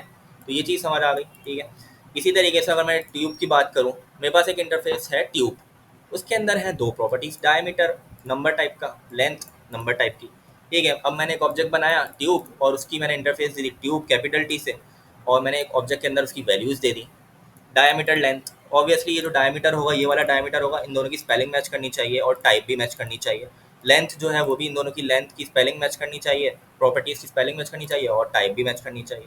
मैंने ऑब्जेक्ट बना दिया। अब यहाँ पे ना जब मैं tube is equals to ball करूँगा तो मुझे एरर देगा। क्यों? वजह ये है कि ट्यूब के अंदर दो प्रॉपर्टीज़ हैं और बॉल के अंदर एक ही प्रॉपर्टी है। वो कौन सी प्रॉपर्टी है? डायमीटर की। तो यहाँ पे एरर क्या दे रहा होगा? क्या चीज़ मिसिंग है? क्या चीज़ मिसिंग है? लेंथ मिसिंग है, क्योंकि बॉल के अंदर तो डायमीटर है और ट्यूब के अंदर भी डायमीटर है, लेकिन ट्यूब के अंदर एक एक्स्ट्रा चीज़ है, क्या? लेंथ की प्रॉपर्टी एक्स्ट्रा है। तो एक्स्ट्रा हमारे पास जब जब भी लेफ्ट साइड पे एक एक्स्ट्रा हमारे पास प्रॉपर्टी और राइट पे हमारे पास एक ही प्रॉपर्टी है तो वो एरर देगा। इसी तरीके से अगर मैं बॉल एक ट्यूब करूँगा तो वो मुझे एरर नहीं देगा, क्योंकि ट्यूब के अंदर दोनों प्रॉपर्टीज़ हैं और बॉल के अंदर एक। बॉल के अंदर क्या था? डायमीटर। डायमीटर एग्जिस्ट कर रहा है ट्यूब में, सही है। बॉल के अंदर एक ही प्रॉपर्टी, यानी बॉल की सारी प्रॉपर्टीज़ हमारी एग्जिस्ट कर रही है ट्यूब के अंदर, सही है। तो बॉल की सारी प्रॉपर्टीज जब एग्जिस्ट कर रही है ट्यूब के अंदर तो वो एरर नहीं दे। तो ये कॉन्सेप्ट था स्ट्रक्चरल टाइपिंग का, जो कि हमने क्लियर किया अभी, और हमारे सारे टॉपिक्स क्लियर हो गए। पढ़ लिया हमने, जो कि थोड़ा सा लंबा हो गया वीडियो, लेकिन ये है कि हमने अच्छे से पढ़ लिया इसको। कोई भी सवाल हो कमेंट सेक्शन में आप लोग पूछिएगा, और वीडियो पसंद आई हो तो, समझ आया हो, कॉन्सेप्ट क्लियर हो तो दोस्तों के साथ भी शेयर करिएगा। और फिर मिलते हैं अगली वीडियो में। अल्लाह हाफिज़।